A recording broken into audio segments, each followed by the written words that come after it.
সাথে না গেলে যে জ্বরটা আমার শরীর না চালিয়ে বুক জ্বালাবে, সে জ্বরটা হলো আমার বাবুনি জ্বর। সৌহার্দ্যের কথায় প্রান্ত মুচকি হাসে, বিড়বিড়িয়ে বলে, উন্মাদ প্রেমিক।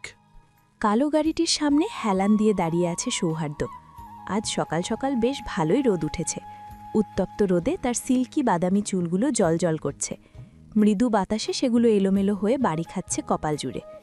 গায়ের গাঢ় নীল রঙা শার্টটা যেন সেই রোদে তার গায়ের রঙকে দ্বিগুণ বাড়িয়ে দিয়েছে। সৌহার্দ্য হাত উঁচিয়ে ঘড়ি দেখে, চোখ সরিয়ে বাড়ির দরজার দিকে তাকায় তীক্ষ্ণ দৃষ্টিতে। প্রিয়ন্তীকে বলেছে 10টায় বেরোবে। এখন 10টা 5 বাজে, কিন্তু মেয়েটির এখনও আসার নাম নেই। সৌহার্দ্য ভ্রু কুচকায়। প্রিয়ন্তীর জন্য মিটিং ক্যান্সেল করে সেটা 9টা থেকে 2টো এনেছে সে। তাকে বাড়ি পৌঁছে দিয়েই ডিরেক্ট অফিসে গিয়ে মিটিং অ্যাটেন্ড করবে। তাই প্রিয়ন্তী এখনও না আসায় বিরক্ত হয় সৌহার্দ্য। বিরক্তিতে গলায় পেঁচানোর টাইটা টেনে ঢিলা করে, শার্টের ওপরের 2টো বোতাম খুলে আকাশের দিকে তাকিয়ে ফোঁস করে নিঃশ্বাস ছাড়ে। সেখানেই চোখ রেখে ক্ষীণ কণ্ঠে বলে, প্রিয়, তাড়াতাড়ি আয় না বাবুনি। এখন কি তোর জন্য কাজবাজ ছেড়ে বাড়িতে বসে থাকবো? দিন দিন তোর জন্য পাগলামি বেড়েই চলছে আমার, দেখতে তো পাচ্ছিস। 50 জন মানুষ অপেক্ষা করছে আমার জন্য, আর আমি অপেক্ষা করছি তোর জন্য। সৌহার্দ্যের ভাবনার মাঝেই প্রিয়ন্তী এসে দাঁড়ায় তার সামনে। সৌহার্দ্য আকাশের দিক থেকে চোখ নামিয়ে প্রিয়ন্তীর দিকে তাকায় শান্ত দৃষ্টিতে। সহসাই তার মুখে মৃদু হাসি ফুটে ওঠে। প্রিয়ন্তীর পুরো শরীর কালো বোরকায় আবৃত, মুখটাও নেকাবে ঢাকা, যার দরুন পুরো মুখমণ্ডলের শুধুমাত্র বাদামি চোখজোড়াই দৃশ্যবান। সেই চোখজোড়ায় থমকায় সৌহার্দ্য। এই চোখকে তার কাছে নেশার মতো লাগে, যা তাকে ঘোরের মধ্যে নিয়ে যায় মুহূর্তেই। সেই ঘোর লাগা দৃষ্টিতেই এক পা এগিয়ে গিয়ে দাঁড়ায় প্রিয়ন্তীর কাছাকাছি। সৌহার্দ্য এগিয়ে আসতেই এক পা পিছিয়ে যায় প্রিয়ন্তী। প্রিয়ন্তীর এহেন কাণ্ডে বিরক্ত হয় সৌহার্দ্য। মুখে বিরক্তিভাব বজায় রেখে পুনরায় ফোঁস করে নিঃশ্বাস ছাড়ে। কাটকাট কণ্ঠে জিজ্ঞেস করে, এখন পিছিয়ে যাচ্ছিস কেন? এখনই কি আমার মুখ থেকে সিগারেটের স্মেল আসছে? প্রিয়ন্তী মাথা নাড়িয়ে না বোঝায়, চোখ তুলে তাকায় সৌহার্দ্যের দিকে। তার ভয় লাগছে, ভয়ে বুক টিপটিপ করছে। 5 মিনিট দেরি করায় সৌহার্দ্য ভাই কি পুড়িয়ে দিবে তাকে? প্রিয়ন্তী তটস্থ হয়, আমতা আমতা করে বলে, ভাই প্লিজ আমাকে পুড়িয়ে দিয়ে না প্লিজ। আমি ইচ্ছে করে দেরি করিনি। চুল বাঁধতে গিয়ে দেরি হয়েছে। আসলে চুলের ক্লিপটা কোথাও খুঁজে পাচ্ছিলাম না আমি। শেষে পেন্সিল দিয়ে চুল আটকেছি আমি। প্রিয়ন্তীর কথায় কোনো হেলদোল নেই সৌহার্দ্যের। সে পকেটে হাত গুজে প্রিয়ন্তীর দিকে তাকিয়ে আছে শান্ত দৃষ্টিতে। সৌহার্দ্যের শান্ত দৃষ্টি ক্রমশই প্রিয়ন্তীর মনে ভয় বাড়িয়ে তুলছে। সে ভয়ে এদিক সেদিক চোখ ঘোরায়, হাতে থাকা প্র্যাকটিক্যাল খাতাগুলো চেপে ধরে শক্ত করে। প্রিয়, সকালে নাস্তা করেছিস? সৌহার্দ্যের শান্ত প্রশ্নে প্রিয়ন্তীর মনে ভীতি ছড়িয়ে পড়ে। শুকনো ঢুক গিলে আরও এক পা পিছিয়ে গিয়ে মাথা নাড়িয়ে হ্যাঁ বোঝায়। সৌহার্দ্য ভারী বলেছিল 1 মিনিট দেরি করলে পুড়িয়ে ফেলবে তাকে। তাহলে কি এখন 5 মিনিট দেরি করার জন্য বিষ খাইয়ে মেরে ফেলবে? তাই জিজ্ঞেস করছে সকালে নাস্তা করেছে কিনা। প্রিয়ন্তী আর চোখে তাকায় সৌহার্দ্যের দিকে, ভীত চোখে তাকিয়ে মনে মনে বিড়বিড় করে, আপনার মনে কি একটু দয়া মায়া নেই সৌহার্দ্য ভাই? সরি পাথর ভাই। আপনার মনটা একদম পাথরের মতোই শক্ত। মনে মনে কথা বলে শেষ হয়েছে? হলে গাড়িতে গিয়ে বস। আর 1 সেকেন্ড দেরি করলে গাড়ির টিকিতে করে নিয়ে যাবো তোকে। মাইন্ডেড। সৌহার্দ্যের ধমকে প্রিয়ন্তী কেঁপে ওঠে, ছুটে গিয়ে বসে পড়ে ড্রাইভিং সিটের পাশে। খাতাগুলোকে বুকে জড়িয়ে শ্বাস টানতে থাকে জোরে জোরে। গাড়িতে উঠতে না উঠতেই তার পেট গুলোচ্ছে, গাড়ির গন্ধে বমি পাচ্ছে, মাথাটাও ঘুরছে হয়তো। সৌহার্দ্য এগিয়ে আসে, প্রিয়ন্তীর দিকে দৃষ্টি স্থির করে গাড়ির দরজা লাগিয়ে দেয়। প্রিয়ন্তীর হাবভাব দেখে মাথা নিচু করে হাসে সন্তপর্লে, আর মনে মনে বিড়বিড়িয়ে বলে, তোর জন্য কি এখন নিজের প্রিয় গাড়িটাকেও ছাড়তে হবে বাবুনি? তোকে ধারণ করতে গিয়ে যে নিজের অস্তিত্বটি হারিয়ে ফেলেছে। কি সাংঘাতিক মেয়ে তুই! সৌহার্দ্য গাড়িতে উঠতেই স্থির হয়ে বসে প্রিয়ন্তী। এতক্ষণ বমি বমি লাগলেও এখন ভয় লজ্জা দুটোই লাগছে। এর আগে সৌহার্দ্যের সাথে একা একা কোথাও যায়নি সে, যার দরুন অস্বস্তিতে গুটিয়ে নেয় নিজেকে। মাথা নিচু করে বসতেই তার নাকে ভেসে আসে ফুলের সুবাস। সহসাই চোখ তুলে তাকায় সামনের দিকে। সৌহার্দ্য খুব যত্ন সহকারে গাড়ির ড্যাশবোর্ডে জুঁই ফুল ছড়িয়ে দিচ্ছে, যার দরুন পুরো গাড়িতে জুঁই ফুলের সুবাস ছড়িয়ে পড়েছে। প্রিয়ন্তী চোখ বন্ধ করে ফেলে, নিকাবটা উঠিয়ে গভীর একটা শ্বাস টানে। ফুলের ঘ্রাণে তার দমটা যেন ফিরে এসেছে, না হলে এক্ষুনি দম বন্ধ হয়ে মারা যেত। মুখের ওপর কারো গরম নিঃশ্বাস পড়তেই তড়িৎ বেগে চোখ খুলে তাকায় প্রিয়ন্তী। সৌহার্দ্য তার মুখের উপর ঝুঁকে রয়েছে, তার দৃষ্টিতে ঘোর, প্রিয়ন্তী ভরকায়। সৌহার্দ্যকে এত কাছে দেখে বুকটা ধক করে উঠে তার। সহসাই চোখ মুখ খিচে ফেলে ভয়। হাত দুটো গিয়ে ঠেকে বুকের মধ্যিখানে। সৌহার্দ্য কি করছে বুঝতে পারছে না সে। সিট বেল্ট বাঁধিস না কেন? ব্রেক কষলে টাল সামলাতে পারবে? এরপর নাক মুখ ফাটালে তোর মামার আমার নামে মামলা দিবে, তাদের ভাগ্নেকে আহত করার দায়ে জেলে পড়বে। তখন শান্তি লাগবে তোর? সৌহার্দ্যের প্রশ্নে চোখ পিটপিট করে তাকায় প্রিয়ন্তী। সৌহার্দ্য এতক্ষণ তারা কাছাকাছি থাকলেও এখন বসে আছে নিজের সিটে। তার চোখ জোড়া সামনে তাক করা আর এক হাত রাখা স্টিয়ারিং হুইলে। প্রিয়ন্তী স্বস্তির নিঃশ্বাস ফেলে। গাড়ি চলতে শুরু করলেই তার চোখ যায় গাড়ির ড্যাশবোর্ডে, যেখানে পড়ে আছে কালো রঙের একটি চুলের ক্লিপ। প্রিয়ন্তী চোখ ছোট ছোট করে তাকায় সেদিকে। কিছু একটা আঁচ করতে পেরে সহসাই তার চোখ জোড়া বড় হয়ে যায়। কাছাকাছি গিয়ে ভালোভাবে দেখতে থাকে ক্লিপটির গঠন ও আকৃতি।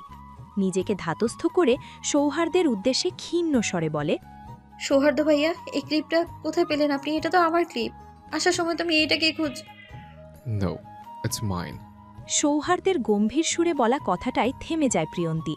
পুনরায় চোখ ঘুরিয়ে তাকায় সেই ক্লিপটার দিকে। ক্ষীণ কণ্ঠে বিড়বিড়িয়ে বলে, এটা আপনার হয় কি করে? আপনি কি চুলে ক্লিপ পরেন নাকি? প্রিয়ন্তীর আস্তে বলা কথাটা শুনে ফেলে সৌহার্দ্য, যার দরুন ভ্রু কুচতে তাকায় প্রিয়ন্তীর দিকে। প্রিয়ন্তীর চোখ তখন বায়োলজি খাতার মাশরুমের চিত্রে স্থির। সেদিকে এক নজর তাকিয়ে চোখ ঘুরিয়ে দৃষ্টি স্থির করে সামনের রাস্তায়। এসব কি ছাতার মাথায় গেছিস প্রিয়? মার্কস দেবে তোকে? এত যখন ড্রয়িং কার থেকে শিখলে বলতো? সৌহার্দ্যের প্রশ্নে মুখ কুচকে ফেলে প্রিয়ন্তী। তার এত সুন্দর চিত্রটাকে ছাতার মাথা বলছে? প্রিয়ন্তী চিত্রটার ওপর পরম যত্নে হাত বোলায়।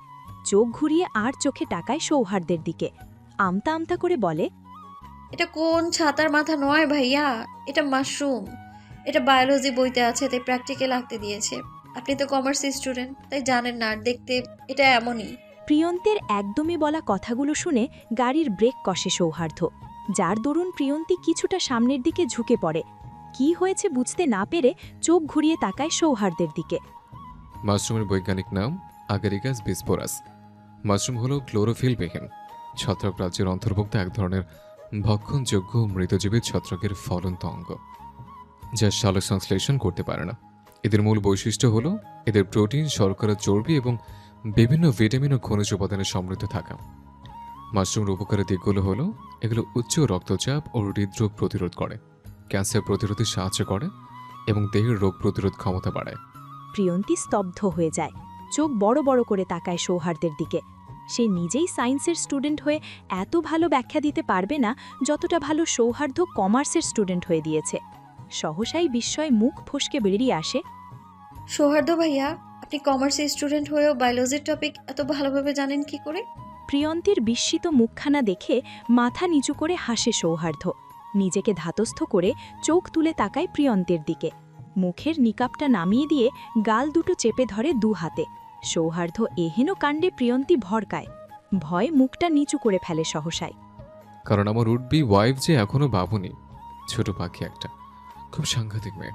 অ্যাকাউন্টিংয়ে মাস্টার্স কমপ্লিট করার পরও তার পড়া নোট করার জন্য রাত জেগে তার বইগুলো পড়তে হয় আমাকে। জানিস, খুব বিরক্ত হই আমি। মাথার মধ্যে প্যাচ লাগে নিউটন আইনস্টাইন তত্ত্ব। অ্যালকেন, অ্যালকিন ও অ্যালকাইল পড়তে হয় দম বন্ধ করে। অপছন্দের টপিকস পড়তে কার ভালো লাগে বল? কিন্তু আমার বাবুনির জন্য আমি সব করতে পারি। দম বন্ধ হয়ে মরতেও পারি, দম বন্ধ করে মারতেও পারি। শীষের কথাটুকুতে কেঁপে ওঠে প্রিয়ন্তী। ভয়ে নিজেকে ছাড়িয়ে নিতে চাইলে সৌহার্দ্য আরেকটু শক্ত করে চেপে ধরে তার মুখখানা। একদম দূরে যাবে না বলে দিচ্ছে। প্রিয়ন্তী স্থির হয়ে বাসে। তার বুক কাঁপছে। কেন কাঁপছে সেটা জানে না। এই অনুভূতির সঙ্গে সে পরিচিত নয়। সৌহার্দ্য ভাই কাকে নিয়ে কথাগুলো বলছে সে জানে না, তবে এটুকু বুঝতে পারছে মানুষ হিসেবে সে যেমনই হোক, প্রেমিক হিসেবে সে অসাধারণ। স্পিকারে গান বাজতেই ঘোর কাটে প্রিয়ন্তীর, যার দরুন সেদিকে একবার তাকিয়ে চোখ ঘোরায় সৌহার্দ্যের দিকে। ততক্ষণে সৌহার্দ্যের হাতজোড়া প্রিয়ন্তীর গাল ছেড়ে কপালে গিয়ে ঠেকেছে। সে খুব যত্ন সহকারে প্রিয়ন্তীর নিকাপটা ঠিক করে দিচ্ছে। তার চোখজোড়া শান্ত নদীর মতো। প্রিয়ন্তী কেঁপে ওঠে সেই দৃষ্টিতে। চোখের মণি ঘোরায় এদিক সেদিক, তার অস্বস্তি হচ্ছে। তখনই প্রিয়ন্তীর কানে ভেসে আসে স্পিকারে বাজতে থাকা গানের লাইনগুলো। প্রিয়ন্তী বাড়ি ফিরছে ঘণ্টাখানেক আগে। সৌহার্দ্য তাকে নামিয়ে দিয়ে অফিস চলে গিয়েছে। যাওয়ায় আগে বলে গিয়েছে অসুস্থ শরীরে কাজ না করতে। প্রিয়ন্তী শুধু মাথা নিচু করে তা শুনেছে। সৌহার্দ্যের কথা সে রাখতে পারবে না। সে জানে তার এখন অনেক কাজ। চুপচাপ বসে থাকলে সে আরও অসুস্থ হয়ে যাবে, তাই বাড়ি ফিরেই তড়িঘড়ি করে রান্নাঘরে চলে যায়। ঘণ্টাখানেকের মধ্যে দুপুরের রান্না শেষ করে শরবতের গ্লাস হাতে ছুটে আসে বাগানের বাঁ দিকে। সেখানে মিহি আপুর বিয়ের জন্য মাছ মাংস কাটাকাটি হচ্ছে। নওশেদ চৌধুরী দাঁড়িয়ে থেকে সব কিছুর তদারকি করছে। প্রিয়ন্তী এগিয়ে গিয়ে দাঁড়ায় নওশেদ চৌধুরীর সামনে। মাঝবয়সী ৪-৫ জন পুরুষকে দেখে ওড়নাটা দিয়ে আরেকটু ঢেকে নেয় নিজেকে। মামা এই শরবতটুকু খেয়ে নাও। তোমার কি গরম লাগছে? বাতাস করে দেবো একটু? প্রিয়ন্তীর কথায় নওশেদ চৌধুরী মৃদু হাসে। প্রিয়ন্তী হাত থেকে গ্লাসটা নিয়ে এক চুমুকে সবটুকু শরবত শেষ করে। তৃপ্ত নিঃশ্বাস ছেড়ে কোমল দৃষ্টিতে তাকায় প্রিয়ন্তীর দিকে। মাথায় হাত রেখে বলে, প্রিয় মা, তুই কি করে বুঝলি আমার তৃষ্ণা পেয়েছে? পিপাসায় মনে হচ্ছিল এক্ষুনি দমটা বেরিয়ে যাবে। নওশেদ চৌধুরীর কথায় প্রিয়ন্তী মুচকি হাসে। মাথায় রাখা হাতটা এনে গালে রাখে। তার উপর নিজের হাত রেখে বলে, মা বলে ডাকো যে, তাই বুঝি? তুমি আমায় শুধু মা ডাকো আর আমি তোমায় মা মা ডাকি। তোমার থেকে আমার ডাক্তার বেশি শক্তি, দায়িত্বও বেশি। নওশেদ চৌধুরী মুগ্ধ হয়ে শোনে সেই কথা। মেয়েটা কি সুন্দর করে কথা বলে, যেন তার সব কথায় আদর মাখানো। সহসাই তার চোখ জোড়া ভিজে ওঠে অশ্রুতে। ছলছল চোখে তাকিয়ে প্রিয়ন্তীর গাল দুটো চেপে ধরে পরম যত্নে। প্রিয়, তুই চলে গেলে আমাদের কি হবে মা? এই বুড়ো বুড়ো 3টে বাচ্চাকে সামলাবে কে? তুই ছাড়া যে কেউ মায়ের মতো যত্ন করতে পারে না। প্রিয়ন্তী থমকায় সেই অশ্রু ভেজা চোখে। মায়ের মৃত্যুর পর সে তার মামাদের কখনো কাঁদতে দেখেনি, কখনো কোনো মানুষকে নিয়ে তাদের বিচলিত হতে দেখি। তবে আজ দেখছে তার মেঝো মামা তার জন্য কান্না করছে। তাকে হারিয়ে ফেলার ভয়ে বুক কাঁপছে তার। প্রিয়ন্তীর চোখেও অশ্রু ভর করে। সে বাবার আদর পানি কোনোদিন, তবে মামাদের আদর পেয়েছে, তাও আবার 3-3টে মামার আদর। সেই আদরে সে মায়ের ঘ্রাণ খুঁজে পায়, বাবা নামক অচেনা ব্যক্তির যত্ন খুঁজে পায়। তোমার চোখে জল কেন মুনাফের বাবা? শরীর খারাপ করছে? বলেছিলাম গরমে এখানে দাঁড়িয়ে না থাকতে। আমার কোনো কথাই শুনো না তুমি। নারী কণ্ঠের চিন্তিত কথাটা কানে আসতেই ঘাড় বাঁকিয়ে পিছু ফিরে তাকায় প্রিয়ন্তী। নওশেদ চৌধুরীও চোখ ঘুরিয়ে তাকায় সামনের দিকে। শাহানা চৌধুরীকে দাঁড়িয়ে থাকতে দেখে দুজনে চোখের জল মুছে নেয় সন্তর্পণে। নওশেদ চৌধুরী এগিয়ে যায় তার কাছে, হাসি হাসি মুখে বলে, চিন্তা করছো কেন শানু? আমার কিচ্ছু হয়নি। এমনি মামা ভাগ্নে কিছু দুঃখের কথা বলছিলাম, তাই চোখ জল এসে পড়েছে। শাহানা চৌধুরী কটমটিয়ে তাকায় প্রিয়ন্তীর দিকে, মনে মনে বিড়বিড়িয়ে বলে, আমার স্বামী সন্তানকে হাত করতে চাইছিস কালনাগিনী? এটা তো কিছুতেই হতে দিব না আমি। আমার সংসারের দিকে চোখ তুলে তাকানোর শাস্তি তোকে আজই দিব, এক্ষুনি দিব, ফকিরনির বাচ্চা। শাহানা চৌধুরী চোখ জলজল করে ওঠে। মাটিতে পড়ে থাকা বড় বড় মাছগুলো দেখে সহসাই মুখে শয়তনি হাসি ফুটে ওঠে। প্রতিশোধ নেওয়ার মাধ্যমটা বেশ লাগল তার। চট করে মনে পড়ে যায় সকালে ঘটনাটা। ইয়ন্তি তার বাবুর গাড়িতে করে স্কুল যাচ্ছে, যে গাড়িতে সে নিজেই আজ পর্যন্ত উঠতে পারেনি। সেই গাড়িতে কিনা এই ফকিরনির বাচ্চা উঠেছে। রাগে তার গা জ্বলে ওঠে। মুখ বাঁকিয়ে তাকায় প্রিয়ন্তীর দিকে। প্রিয়ন্তীর উদ্দেশ্যে পুনরায় বিড়বিড়িয়ে বলে, ছোট লোকের বাচ্চা। খোলা আকাশের নিচে মাছ হাতে বসে আছে প্রিয়ন্তী। সূর্যের কিরণে তার পা দিয়ে চেপে ধরা বটিটা চিকচিক করছে। সেই বটির ঝলকানি বুঝিয়ে দিচ্ছে সে কতটা ধারালো, কতটা ভয়ঙ্কর। প্রিয়ন্তী শুকনো ঢোক গেলে মাছের হাতেই মাথার ওড়নাটা টেনে নেয় আরেকটু। হাতের উল্টো পিঠ দিয়ে কপালে জমে থাকা ঘামটুকু মুছে নেয় সন্তর্পণে। সে মাছ কাটতে পারে, তবে এত বড় মাছ কাটেনি কখনো। তার মামারা বড় বড় মাছ বাহির থেকেই কেটে নিয়ে আসত। কখনো কেটে আনতে না পারলে সেগুলো কাটত মর্জিনা খালা, তাই প্রিয়ন্তীকে কখনো মাছে হাত দিতে হয়নি। মর্জিনা খালার অনুপস্থিতিতে সে 2-1বার মাছ কেটেছে, যার দরুন সে এই কাজে কিছুটা দক্ষ, তবে পারদর্শী নয়। এই মেয়ে, মাছ হাতে নিয়ে বসে আছিস কেন? এতগুলা মাছ কখন কেটে শেষ করবি? এগুলো নষ্ট হয়ে গেলে কি তোর বাপ এসে কিনে দিয়ে যাবে?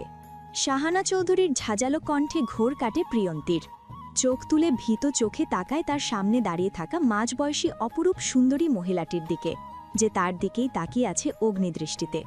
প্রিয়ন্তী চোখ ঘুরায়, আশেপাশে তাকাতেই দেখতে পায় সামনে বসা লোকগুলো তার দিকে তাকিয়ে আছে কামুক দৃষ্টিতে, যারা মাংস কাটছে আর বারবার তাকাচ্ছে তার দিকে।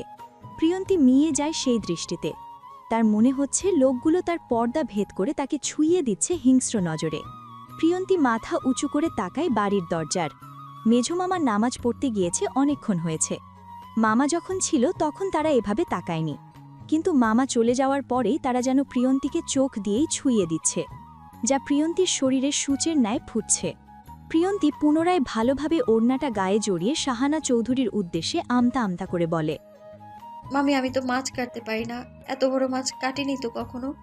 রহিম চাচাকে ডেকে নিয়ে আসি, উনি কেটে দিবে। প্রিয়ন্তীর কথায় শাহানা চৌধুরী তেলে বেগুনে জ্বলে ওঠে। এক পা এগিয়ে এসে প্রিয়ন্তীর উদ্দেশ্যে তাচ্ছিল্যের সুরে বলে, বাকি সব তো ঠিকই পারিস, তাহলে এটা পারিস না কেন? বাড়ির ছেলেদের গায়ে কিভাবে ঢলে পড়তে হয় সেটা তো শিখিয়ে দেয়া লাগে না? কিভাবে মামাদের কান ভরতে হয় সেটাও তো খুব ভালো পারিস, শুধু কাজের বেলায় আসলে যত বাহানা। শাহানা চৌধুরীর কথায় শরীর রিন রিন করে ওঠে প্রিয়ন্তীর। লজ্জায় যেন কান দিয়ে ধোয়া বের হচ্ছে তার। এই বাড়ির দুই ছেলেকে ভাইয়ের নজরে দেখে সে, কখনো তাদের গায়ে ঢলে পড়ার চিন্তা মাথাতেও আসেনি তার। চরিত্র নিয়ে কথা শুনতে অভ্যস্ত নয় সে। অশ্রুভেজা চোখেই হাতে তুলে নেয় মাটিতে পড়ে থাকা বিশাল আকৃতির মাছটি। ছোট্ট ছোট্ট হাত মাছের সেই ভর সইতে না পারায় মাছটি হাত ফসকে পড়ে যায় মাটিতে। শাহানা চৌধুরী মুখ বাঁকান, কাটকাট কণ্ঠে বলেন, মাছ ধরতে পারিস না, কিন্তু ছেলে ধরতে তো ঠিকই পারিস। 10 মিনিট সময় দিচ্ছি, এগুলো তাড়াতাড়ি কেটে শেষ কর, এক্ষুনি তোর মামা চলে আসবে। প্রিয়ন্তী ছলছল নয়নে তাকায় শাহানা চৌধুরীর দিকে। এতগুলা মাছ 10 মিনিটে কেন, 1 ঘণ্টাতেও কেউ কেটে শেষ করতে পারবে না। প্রিয়ন্তী পুনরায় হাতে মাছ তুলে নেয়, 2 হাতে শক্ত করে চেপে ধরে মাছের মাথা ও লেজ। মাথা বরাবর কাটতে গেলে পুনরায় মাছটি তার হাত ফসকে নিচে পড়ে যায়, যার দরুন মাছের পরিবর্তে প্রিয়ন্তীর হাতের মাঝ বরাবর লম্বালম্বিভাবে কেটে যায়। কাটা স্থান থেকে গড়গড় করে রক্ত গড়িয়ে পড়তে থাকে মাটিতে। প্রিয়ন্তীর চোখে অশ্রু ভর করে। মাছের রক্ত আর প্রিয়ন্তীর রক্ত মিশে একাকার হয়ে গিয়েছে। প্রিয়ন্তী কাটা স্থানে ওড়না চেপে ধরে, জ্বালা কমার জন্য সেই স্থানে ফু দিতে থাকে অনবরত। শাহানা চৌধুরী তৃপ্ত হাসে, সহসাই তার মুখে ফুটে ওঠে ক্রূর হাসি। সেই হাসি বজায় রেখে প্রিয়ন্তীর উদ্দেশ্যে তাচ্ছিল্যের সুরে বলে, তোর রক্ত আর এই মাছের রক্ত একই, মূল্যহীন আবর্জনা মাত্র। কথাটা শেষ করে শাহানা চৌধুরী গটগট পায়ে হেঁটে চলে যায় বাড়ির ভেতরে। প্রিয়ন্তী সেই চলে যাওয়ার দিকে ছলছল চোখে তাকিয়ে থাকে নিষ্পলক। তখনই বাগানে ছুটে আসে পারুল। প্রিয়ন্তীকে মাছ হাতে বসে থাকতে দেখে নাক মুখ কুচকায়। লোকগুলোর দিকে এক পলক তাকিয়ে প্রিয়ন্তীর উদ্দেশ্য বলে, পিউ বুবু, তুমি এই আনে বইয়া রইছো কেন? মাছ গোস্ত কাটার লাগা তো হ্যাগরে আনছেই, তুমি অড়ো ঘরে যাও, আমি আসি এই আনে। তোমার মামা পাড়াইছে আমারে, হ্যার নাকি আইতে দেরি হইব, তাই কইছে আমারে এই আনে খাড়াইয়া থাকতে। প্রিয়ন্তীও ওড়না পেঁচানো হাতে উঠে দাঁড়ায়, ধীর পায়ে এগিয়ে গিয়ে দাঁড়ায় পারুলের সামনে। মুখে মৃদু হাসি নিয়ে বলে, বড় মামা খিচুড়ি খেতে চেয়েছে, খিচুড়ির সাথে কষা মাংস আর চিংড়ি ভুনা করেছি, তুই কি পেঁয়াজ মরিচের ভর্তাটা করে দিতে পারবি? পারুল বিস্মিত হয়। এমন একটা কথা শুনবে সে যেন বিশ্বাসই করতে পারছে না। বিস্ময়ে হাঁটি চিমটি কাটে, চোখ জোড়া বড় বড় করে জিজ্ঞেস করে, পিউ বুবু, কি কইতাছো এইডা? তুমি জানো না তোমার মামারা তোমার হাত ছাড়া কাউরের হাতের বর্তা খায় না? তুমিও তো কাউরে বর্তা করতে দাও না, তাইলে আইজকা কি হইল তুমি আমারে কইতাছো বর্তা করতে? পারুলের প্রশ্নে প্রিয়ন্তী সন্তপর্ণে কাটা হাতটা লুকিয়ে ফেলে, নিজেকে ধাতস্থ করে পুনরায় বলে, ভেবেছিলাম তোর হয়তো মনে নেই, তাই পরীক্ষা করছিলাম। মামারা যে আমার হাত ছাড়া অন্য কারো হাতে ভর্তা খায় না সেটা আমি জানি, যত যাই হোক ভর্তাটা আমিই করব। পারুল বোকা হাসে। প্রিয়ন্তী কথার মানে বুঝতে পারছে না সে। প্রিয়ন্তীকে কিছু বলতে যাবে তখনই প্রিয়ন্তী দ্রুত পায়ে হেঁটে চলে যায় বাড়ির ভেতরে। পারুল ঘাড় কাত করে প্রিয়ন্তীর যাওয়া দেখে আর মনে মনে বিড়বিড়ায়, কি হইল ব্যাপারখানা? পিউ বুবু কি পালাইয়া গেল? বাড়িতে প্রবেশ করেই ঘড়ির দিকে তাকায় প্রিয়ন্তী। ঘড়িতে বাজে 1:35। প্রিয়ন্তী দ্রুত পায়ে হেঁটে যায় রান্নাঘরে। 2টার দিকেই সকলে খেপে আসবে, তার আগেই তাকে ভর্তাটা বানিয়ে ফেলতে হবে। এর আগে হাতটা পরিষ্কার করতে হবে ভালোভাবে। প্রিয়ন্তী ছুটে যায় বেসিনে। কাটা স্থানে পানি লাগতেই চোখ মুখ খিঁচে ফেলে শক্ত করে। ট্যাপের নিচে হাত রাখায় কাটা জায়গাটা যেন আরও ফাঁকা হয়ে গিয়েছে, যার দরুন সেই স্থানে জ্বালা বাড়ছে। প্রিয়ন্তীর দাঁতে দাঁত চেপে জ্বালাটা সহ্য করে সাবান দিয়ে হাত দুটোকে পরিষ্কার করে নেয় ভালোভাবে। সেই কাটা হাতেই পেঁয়াজ মরিচের ভর্তা মাখায়। মরিচের ঝাল কাটা স্থানে লাগতেই মনে হচ্ছিল তার রুহুটা বের হয়ে যাচ্ছিল। তবু থামেনি সে। হাতের জ্বালা ও চোখে জল নিয়েই মামার জন্য ভর্তাটা বানায় পরম যত্নে। ঘড়িতে দুটো বাজতেই একে একে নিচে নেমে আসে বাড়ির সকল সদস্য। দুদিন পরেই মেহিয়াপুর বিয়ে, তাই সকলেই নানান কাজে ব্যস্ত। যার দরুন তার বড় মামা আর মেঝো মামা আজ অফিস যায়নি। বিয়ের সকল বাজারের দায়িত্ব যে তাদেরই। কাঁধে পড়েছে বিয়ের কার্ড বিতরণের দায়িত্ব। তারা যাদের কার্ড দিতে পারছে না তাদেরকে ফোনে জানিয়ে দিচ্ছে। বাড়ির কনিষ্ঠ সদস্যরা পড়ে আছে সাজসজ্জা নিয়ে। কে কি পরবে না পরবে তা নিয়েই মাতিয়ে রেখেছে পুরো ডাইনিং রুম। তাদের কথার মাঝেই প্রিয়ন্তী এক এক করে সকল খাবার এনে টেবিলে রাখে। খাবার আনা শেষে এক এক করে সকলকে খাবার বেড়ে দেয় পরম যত্নে। তার এই কার্যকলাপ আর চোখে পর্যবেক্ষণ করে রাহেলা বেগম। একটা দীর্ঘশ্বাস ফেলে প্রিয়ন্তীর উদ্দেশ্যে বলে, প্রিয় নানুমণি, তুইও খেতে বস না আমাদের সাথে। দেখ সকলে কেমন বিয়ে নিয়ে মাতামাতি করছে, তোর ইচ্ছে করে না ওদের মতো হাসি খুশি থাকতে? রাহেলা বেগমের কথাই সকলে খাওয়া থামিয়ে তাকায় প্রিয়ন্তীর দিকে। সকলকে তার দিকে তাকিয়ে থাকতে দেখে মাথা নিচু করে ফেলে প্রিয়ন্তী। নওয়াব চৌধুরী ব্যাপারটা লক্ষ্য করেন। হাসি হাসি মুখে বলেন, প্রিয়মা, খিচুড়িটা দারুণ হয়েছে। তুই চমৎকার রাঁধুনি। এত ভালো রান্না কার থেকে শিখলি মা? তোর হাতের ভর্তাপে যেন অমৃত। নির্দ্বিধায় সেটা দিয়ে ৩-৪ প্লেট ভাত খেয়ে ফেলা যাবে। প্রিয়ন্তী চোখ তুলে তাকায়। মামার কথায় মুখে মৃদু হাসি ফুটে ওঠে। হাতের জ্বালাটাকে এখন আর জ্বালা মনে হচ্ছে না। বুকে কেমন শান্তি শান্তি লাগছে। এমন শান্তির জন্য সে মরতেও রাজি। ভর্তা দিয়ে খিচুড়িটা মাখাতে মাখাতে নওয়াব চৌধুরী পুনরায় বলে ওঠে, রাঁধুনি মাটা যদি আমাদের সাথে খেতে বসে তাহলে কি খুব ক্ষতি হয়ে যাবে? প্রিয়ন্তী অস্বস্তিতে পড়ে। আশেপাশে তাকিয়ে দেখে সকলে তার দিকে তাকিয়ে আছে হাসি মুখে। সারা চোখ দিয়ে ইশারা করছে বসে পড়ার জন্য। মিহি মিহামও মাথা নাড়িয়ে বসার ইশারা করছে। তবে মুখ বাঁকিয়ে তাকিয়ে আছে রিশা। শাহানা চৌধুরীও তাকিয়ে আছে অগ্নিদৃষ্টিতে। প্রিয়ন্তী সেই দৃষ্টিতে মিয়ে যায়। আমতা আমতা করে বলে, তোমরা খেয়ে নাও বড় মামা, আমি পারুলের সাথে পরে খেয়ে নেব। প্রিয়ন্তীর কথায় প্লেট হাতে উঠে দাঁড়ায় নওশেদ চৌধুরী। দ্রুত পায়ে এগিয়ে গিয়ে দাঁড়ায় প্রিয়ন্তীর সামনে। খাবার মাখাতে মাখাতে বলে, পরে তোর যার সাথে ইচ্ছে হয় খাস। এখন হাঁ কর তো দেখি। আমার হাতে 2 লোকমা খেয়ে বলতো রান্নাটা কেমন হয়েছে। প্রিয়ন্তীর চোখে অশ্রু ভর করে। পলক ফেলতেই সেই অশ্রু চোখের কোল বেয়ে গড়িয়ে পড়ে। নওশেদ চৌধুরী হাসে। খাবারের লোকম ধরা হাতের উল্টো পিঠ দিয়ে প্রিয়ন্তীর গাল বেয়ে গড়িয়ে পড়া অশ্রুটুকু মুছিয়ে দেয় পরম যত্নে। খাবারটুকু খাইয়ে দিতে দিতে আদুরে কণ্ঠে বলে, তোর মাও খাবার সময় এমন করত। বড্ড জ্বালাতো আমাদের। সে তো খাবে না বলে কান্না করত। তুই কান্না করছিস কেন? নওশেদ চৌধুরীর প্রশ্নে প্রিয়ন্তী পুনরায় হাতের উল্টো পিঠ দিয়ে চোখের জল মোছে। গায়ের ওড়নাটা দিয়ে মামার মুখে লেগে থাকা ঝোলটুকু মুছে দিয়ে ক্ষীর্ণ সুরে বলে, মামা গন্ধ পাচ্ছি বলে। সন্ধ্যা হলেই যেমন সকল পাখি তাদের নীড়ে ফিরে আসে, তেমনি সৌহার্দ্যও ফিরে আসে তার পাখির নীড়ে। যে পাখি তার একান্ত পাখি, তার বাবুনি পাখি। কথাটা ভাবতেই সৌহার্দ্যের মুখে হাসি ফুটে ওঠে। মুখে হাসি বজায় রেখেই গাড়ির থেকে নেমে আসে গটগট পায়। বাড়িতে প্রবেশ করে স্থির হয়ে দাঁড়ায় বাড়ির প্রবেশদ্বারে। সেখানে থেকেই চোখজোড়া তাক করে রান্নাঘরে, যেখানে দাঁড়িয়ে দাঁড়িয়ে রান্না করছে পারুল। রান্না করছে নাকি খাবার গরম করছে বুঝতে পারছে না সৌহার্দ্য। প্রিয়ন্তীকে না দেখতে পেয়ে বিরক্ত হয় সে। চোখ ঘুরিয়ে তাকায় দেয়াল ঘড়ির দিকে। ঘড়িতে 8:45 বাজে। পুনরায় চোখ ঘুরিয়ে খুঁজতে থাকে প্রিয়ন্তীকে। না পেয়ে গলা থেকে টাই খুলতে খুলতে এগিয়ে আসে রান্নাঘরে। ক্লান্ত মুখে পারুলকে প্রশ্ন করে, প্রিয় কোথায়? দেখতে পাচ্ছি না যে। সৌহার্দ্যের প্রশ্নে চমকে ওঠে পারুল। বুকে থুথু দিয়ে পুনরায় তাকায় সৌহার্দ্যের দিকে। চোখ ছোট ছোট করে জিজ্ঞেস করে, আপনি কি প্রিয় বুবুর আসল পাথর ভাই নাকি পাথর ভাইয়ের ভূত? পারুলের প্রশ্নে ভ্রু কুচকায় সৌহার্দ্য। নিজেকে ধাতস্থ করে তেজি কণ্ঠে বলে, ও রবিশ, কি বলছিস এসব? স্টুপিড। সৌহার্দ্যের ধমকে কেঁপে ওঠে পারুল। আসল পাথরবাই বুঝতে পেরে 2 হাতে কান চেপে ধরে। তড়িৎ বেগে বলতে থাকে, প্রিয় বুবু হের নানির ঘরে একটু আগেই গেছে।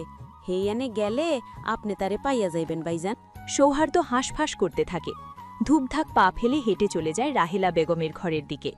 প্রিয়ন্তীকে না দেখা পর্যন্ত শান্তি লাগবে না তার। প্রিয়ন্তীর অভাবে তার দম বন্ধ হয়ে আসছে। সৌহার্দ্য যেতেই পারুল কান ছেড়ে জোরে জোরে নিঃশ্বাস ছাড়ে আর মনে মনে বিড়বিড়িয়ে বলে, এক্কেরে মায়ের লাহান হইছে, মা কা বেটা পাত্থার কা টুকরা। প্রিয়ন্তী আর রাহেলা বেগম বসে আছে মুখোমুখি। তিনি চোখের জল ফেলছেন আর প্রিয়ন্তীর ব্যান্ডেজে মুড়ানো হাতে বারবার চুমু খাচ্ছেন। সে তো জানতেই পারত না যে প্রিয়ন্তীর হাত এতটা কেটে গিয়েছে। তখন প্রিয়ন্তী হাত উঁচিয়ে চোখ পানি মুছার দরুন কাটা হাতটা নজরে আসে তার। সহসাই খাওয়া শেষে প্রিয়ন্তীকে নিজের ঘরে নিয়ে আসেন তিনি। আনাড়ি হাতে সাদা কাপড় মুড়িয়ে দেয় প্রিয়ন্তীর কোমল হাতখানা। এবার তো কান্না থামাও নানু, সে কখন থেকে কেঁদেই চলেছ। আমার কিছু হয়নি বলছি তো আমি। প্রিয়ন্তীর কথায় রাহেলা বেগম শাড়ির আঁচলে চোখ মোছেন। প্রিয়ন্তীর হাত জোড়া সেই আঁচলের নিচে লুকিয়ে অপরাধী কণ্ঠে বলে, তোর মা বলেছিল আমি যাতে তোকে দেখে রাখি। তোর মায়ের সেই কথাটা রাখতে পারলাম না আমি বোন, আমাকে মাফ করে দিস বোন। যদি পারতাম তোকে এভাবেই শাড়ির আঁচলের তলায় লুকিয়ে রাখতাম, কোনো আঁচ লাগতে দিতাম না আমার মেয়ের আদরে মায়ের গায়ে। রাহেলা বেগমের কথার মাঝেই ঘরের প্রবেশ করে সৌহার্দ্য। প্রিয়ন্তীকে রাহেলা বেগমের সাথে বসে থাকতে দেখে নিশ্চিন্তে বুকে হাত বাঁধে। দেয়ালের সাথে হেলান দিয়ে দাঁড়িয়ে শান্ত দৃষ্টিতে তাকায় প্রিয়ন্তীর ফর্সা মুখখানার দিকে। গভীর শ্বাস টেনে তুলে নেয় প্রিয়ন্তীর অস্তিত্বের ঘ্রাণ। কড়া পারফিউমের ঘ্রাণ নাকে আসতেই ঘাড় বাঁকিয়ে তাকায় প্রিয়ন্তী। দরজার পাশে সৌহার্দ্যকে তার দিকে ঘোর লাগা দৃষ্টিতে তাকিয়ে থাকতে দেখে চোখ নামিয়ে ফেলে সন্তপর্ণে। সৌহার্দ্যের ঘোর লাগা দৃষ্টিতে প্রিয়ন্তী গুটিয়ে গেলেও মিটিমিটি হাসে রাহেলা বেগম। সেই চোখের অর্থ প্রিয়ন্তী না বুঝলেও রাহেলা বেগম বুঝে ফেলে চট করে। সৌহার্দ্যের এখন প্রিয়ন্তীকে চাই। সেই ঘোর লাগা চোখগুলো যেন তাকে বলছে, দাদি দাদি, প্রিয়কে দিয়ে দাও না আমাকে। সারাদিন পর মাত্রই বাড়ি ফিরলাম। সৌহার্দ্য ধীর পায়ে এগিয়ে আসে। প্রিয়ন্তীর দিকে তাকিয়ে কাতর কণ্ঠে বলে, প্রিয়, খুব খেতে পেয়েছে আমার। ব্যস্ততার কারণে দুপুরে ঠিকমতো লাঞ্চ করতে পারেনি। কিছু খেতে দিবি আমায় প্লিজ? সৌহার্দ্যের কথায় বুক কেঁপে ওঠে প্রিয়ন্তীর। সে সৌহার্দ্যকে কখনোই এতটা করুণভাবে কথা বলতে দেখেনি। তাহলে আজ বলছে কেন? সত্যিই কি খুব খিদে পেয়েছে তার? প্রিয়ন্তীর ভাবনার মাঝেই সৌহার্দ্য টুপ করে তার ওড়নায় মুখটা মুছে নেয়।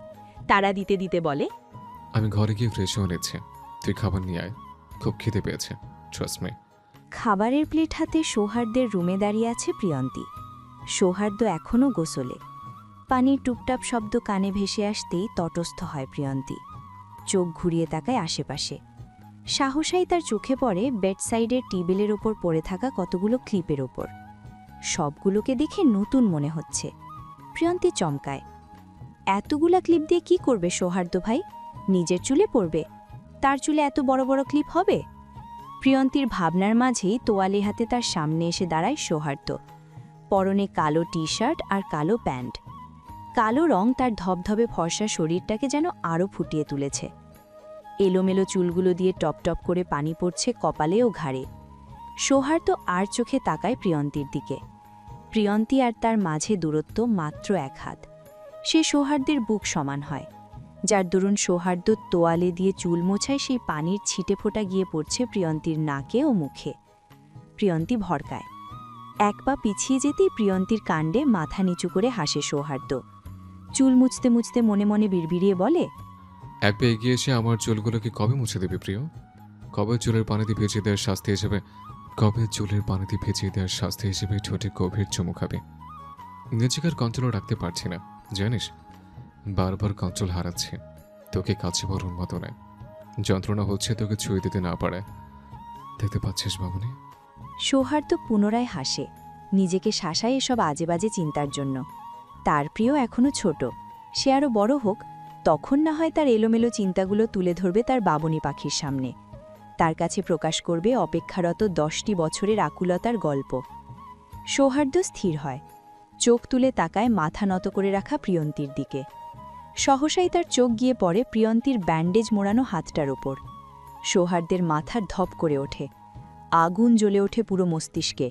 চোয়াল শক্ত হয়ে আসে ক্রমশই। হাতে কি হয়েছে? ব্যান্ডেজ করেছিস কেন? সৌহার্দ্যের গুরুগম্ভীর কণ্ঠে হকচকিয়ে তাকায় প্রিয়ন্তী।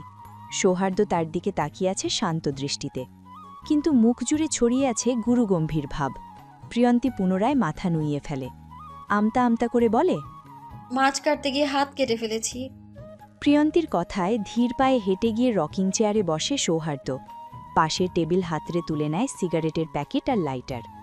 সেখান থেকে একটা সিগারেট নিয়ে সেটাকে ধরিয়ে পরপর কয়েকটা টান দেয়। চোখ বন্ধ করে গভীর শ্বাস টানে কয়েকবার, যেন মনে হচ্ছে সিগারেটের ধোঁয়াটা তার বুকের জ্বালা কমাচ্ছে। তোকে কে বলেছে মাছ কাটতে? সৌহার্দ্যের শীতল প্রশ্নে চোখ তুলে তাকায় প্রিয়ন্তী। নাকে চেপে ধরে রাখা ওড়নাটা সরিয়ে ক্ষীণ স্বরে বলে, মেজো মামি।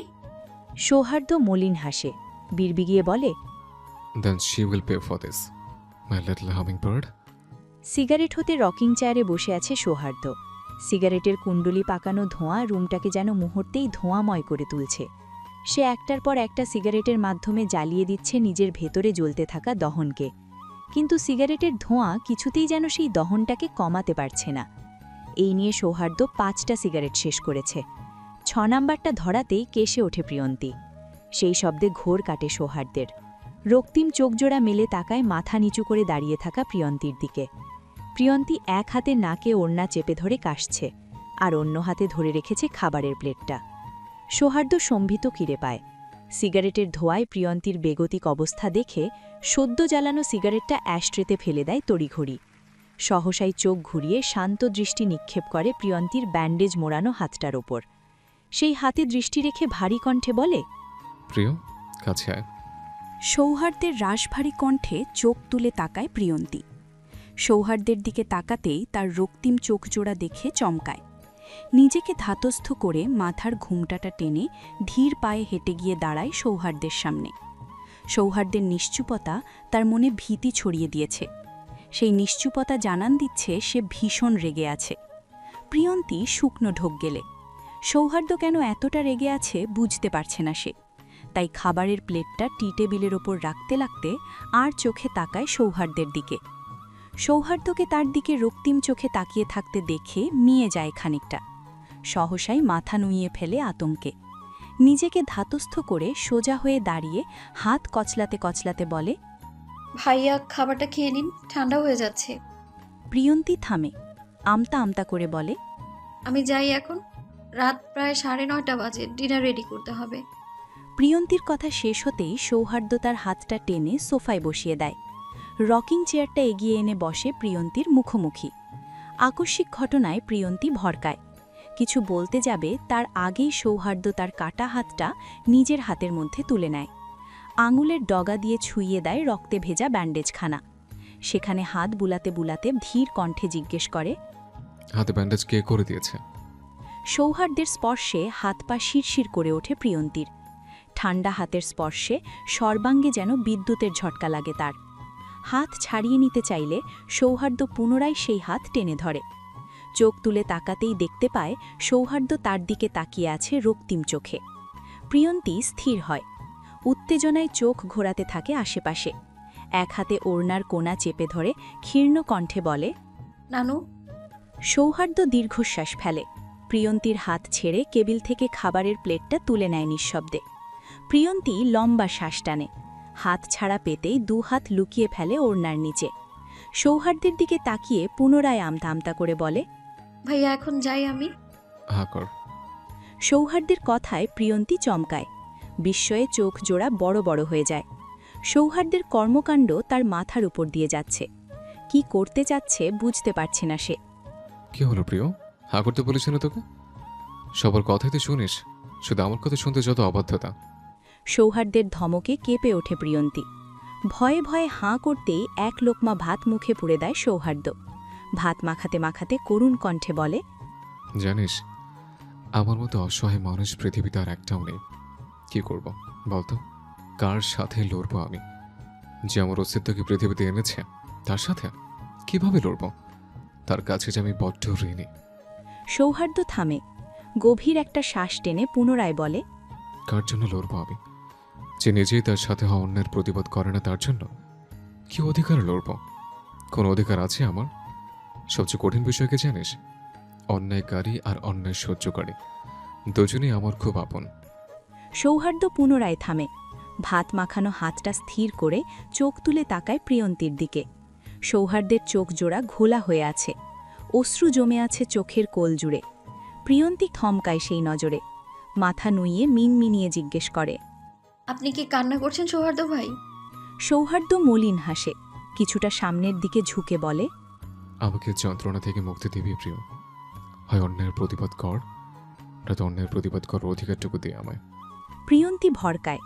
সৌহার্দ্যকে এতটা কাছে দেখে অস্বস্তিতে গুটিয়ে যায়। সে বুঝতে পারছে না সৌহার্দ্য কিসের অধিকার চাইছে। একবার কি জিজ্ঞেস করবে তাকে, কিসের অধিকার চাই? হা কর। সৌহার্দ্যের কথায় ঘোর কাটে প্রিয়ন্তীর। সৌহার্দ্যের দিকে তাকাতেই দেখতে পায় সে তার দিকে খাবারের লোকমা বাড়িয়ে রেখেছে। প্রিয়ন্তী হাত কচলায়, অস্বস্তিতে মাথা নুইয়ে আমতা আমতা করে বলে, আমাকে খাইয়ে দিচ্ছেন কেন? খিদে তো পেয়েছে আপনার। প্রিয়ন্তীর কথায় মুচকি হাসে সৌহার্দ্য। খাবারের লোকমাটা প্রিয়ন্তীর মুখে পুরে কোমল কণ্ঠে বলে, পেটটাও ভরেছে আমার। ঘড়িতে রাত 10টা। সকলেই বসে আছে ডাইনিং টেবিলে। প্রিয়ন্তী খাবার গরম করে বাটিতে বেড়ে দিচ্ছে, আর পারুল সেগুলোকে নিয়ে টেবিলে রাখছে। হাতে ব্যান্ডেজ করার পর সে মামাদের সামনে যায়নি। তার এতটা হাত কেটে গিয়েছে দেখলেই অশান্তি করবে তারা। সে আপাতত এই বিষয়ে কোনো অশান্তি চাইছে না, তাই বিকাল থেকেই পালিয়ে পালিয়ে বেড়াচ্ছে। তারপরও খাওয়ার মাঝে নওয়াব চৌধুরী বারবার খোঁজ করেছে প্রিয়ন্তীর। তাই সে পারুলকে বলেছে মামাদের বলকে সে খাবার গরম করছে, তাই আসতে পারছে না। পিও বুবু, তুমি কি এর লাইগাই দুপুরে আমারে বর্তা বানাইতে কইছিলা? পারুলের ডাকে ঘাড় বাঁকিয়ে তাকায় প্রিয়ন্তী। পারুলকে ভ্রু কুচকে কোমরে হাত দিয়ে দাঁড়িয়ে থাকতে দেখে মৃদু হাসে। গ্যাসের চুলাটা বন্ধ করে ধীর পায়ে এগিয়ে গিয়ে দাঁড়ায় পারুলের সামনে। দুই হাতে পারুলের গাল চেপে ধরে আদুরে কণ্ঠে বলে, হ্যাঁ, এজন্যই তো বলেছিলাম, কিন্তু সবাইকে তৃপ্তি নিয়ে খেতে দেখে সব কষ্ট ভুলে গিয়েছিলাম আমি। পারুল বিরক্ত হয়। ঝাড়ি মেরে প্রিয়ন্তীর হাতটা সরিয়ে এক পা পিছিয়ে আসে। প্রিয়ন্তীর উদ্দেশ্যে তেজি কণ্ঠে বলে, তুমি ওই ডাইনিরে কিছু কও না কেন বুবু? আমি ওইলে ওই হানেই বটি দিয়া এক কোবে হের কল্লাটা ফালাইয়া দিতাম। পারুল রাগে কাঁপছে। প্রিয়ন্তী এক পা এগিয়ে গিয়ে পুনরায় পারুলের গাল চেপে ধরে। পারুল শান্ত হয়, চোখ জোড়া স্থির করে তার দেখা সবচেয়ে ধৈর্যশীল নারীটির দিকে। এভাবে বলতে হয় না পারুল, উনি তো আমার মায়ের মতোই, তাই একটু শাসন করে আমায়। আর শাসন তো মায়ের আদরেরই একটা অংশ, তাই না? পারুল মুখ কুচকায়, কাটকাট কণ্ঠে বলে, হ্যাঁ তোমার মায়ের মতো, কিন্তু মা তো না। হ্যাঁ আজ তো একটা ডাইনি, দেহ না কেমনে তোমার হাতখানা কাইটটা দিল। সকলে যখন খাওয়ায় ব্যস্ত তখনই সিঁড়ি বেয়ে নিচে নেমে আসে সৌহার্দ্য। সর্বশেষ সিঁড়িটা পার করে কাজে ব্যস্ত থাকা প্রিয়ন্তীকে দেখে নেয় সন্তর্পণে। হাতের এই অবস্থাতেও ও মেয়েটা কাজ করছে। সৌহার্দ্য বিরক্ত হয়। বিরক্তিতে দীর্ঘশ্বাস ফেলে ধীর পায়ে হেঁটে গিয়ে বসে সোফায়। সামনের দিকে ঝুঁকে টি টেবিলে রাখা ফলের ঝুড়ি থেকে একটা আপেল তুলে নেয় হাতে। সেটাকে হাতে নিয়েই ঘুরাতে থাকে শান্ত ভঙ্গিতে। সৌহার্দ্য আসতেই সকলের নজর যায় তার দিকে। এই সময়ে সৌহার্দ্যকে দেখে সকলে চমকায় খানিকটা। তবে ছেলেকে এই সময়ে এখানে দেখতে পেয়ে চোখ চকচক করে ওঠে শাহানা চৌধুরীর। হাসি হাসি মুখে সৌহার্দ্যের উদ্দেশ্যে আহ্লাদী কণ্ঠে বলে, বাবু আয়, আমাদের সাথে খাবি। সৌহার্দ্য চোখ ঘুরিয়ে তাকায় মায়ের দিকে। আপেলে কামড় বসিয়ে বলে, আমি খেয়েছি। শাহানা চৌধুরী চুপসে যায়। ছেলের সাথে এক টেবিলে খায় না আজ বহু বছর। হঠাৎ ছেলেকে দেখে আশা জেগেছিল একসাথে খাওয়ার, তাই সেই আশা ভেঙে যাওয়ায় চোখে অশ্রু ভর করে। মুমাফ, কাল চট্টগ্রাম যাচ্ছ তো? ক্লায়েন্টরা কিন্তু কালকেই ডিল ফাইনাল করবে। এক রাত থাকতে হবে তোমাকে। মিহির, বিয়ের দিন সকালে চলে এসো। ভাত মাখাতে মাখাতে সৌহার্দ্যের উদ্দেশ্যে কথাগুলো বলে নওয়াব চৌধুরী। সৌহার্দ্য ঘাড় বাঁকিয়ে তাকায় সেদিকে। মুখে মৃদু হাসি নিয়ে বলে, তো চিন্তা করো না জেঠু, আমি সব ম্যানেজ করে দেব। সৌহার্দ্যের কথায় মন খারাপ হয়ে যায় উপস্থিত সকলের। কাল মিহির গায়ে হলুদ, অথচ সৌহার্দ্য থাকবে না। মিহি গাল ফোলায়।